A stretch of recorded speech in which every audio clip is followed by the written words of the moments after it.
preached, gave a word, you cannot walk. An old woman was brought forward. Start walking. Immediately she started walking.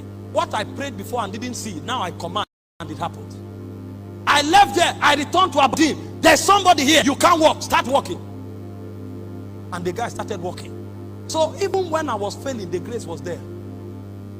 But I had not mastered how to deploy it. And because I didn't stop, every day I failed, I learned something. There are some things you cannot learn by reading. You learn it by failing. The more you experiment, the more you learn something. And that knowledge is an experiential knowledge. You will forget what you read, but you can never forget what you failed. And so God, sometimes we allow you to fail so that you will learn what you will never forget. Not because he endorses your failure, but sometimes the most potent way to chisel something into our soul is when we are allowed to fail on it. And so it puts a challenge on our heart to go back and get the exact result. This is why those who manifest grace hear their story. They have failed many times. The thing is that sometimes the ones you heard of are the testimonies. You hear of Bethany Dahosa, everybody shouting, he raised the dead, he raised the dead. You don't know how many he prayed for that didn't come back to life.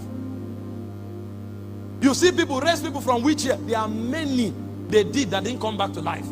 Today, because we didn't stop, sometimes we come for a service, 5 minutes, we just made declaration and we left without taking testimonies.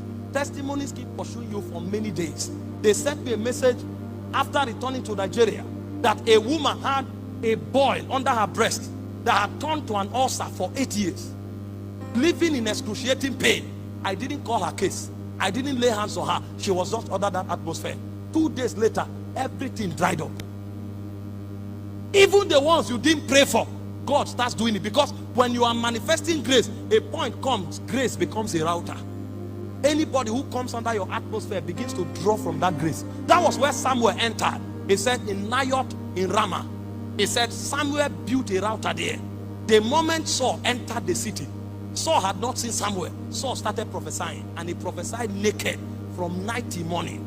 He never met Samuel, but the whole boundary had been set, so has been sealed with the grace of Samuel. When Paul was going into Damascus, the moment he stepped into Damascus, the heavens opened. Jesus arrested him because there was a man called Ananias that has stirred up the atmosphere until the grace of God had become a router. That little thing you are learning, a day will come, it will become a router for your family. That nobody connected to you can die because you are there. That nobody connected to you can fail. This is why you cannot but learn to master the grace of God. And the way you deploy the grace of God is by praying through, and is by acting on the word of God. As you are praying and acting,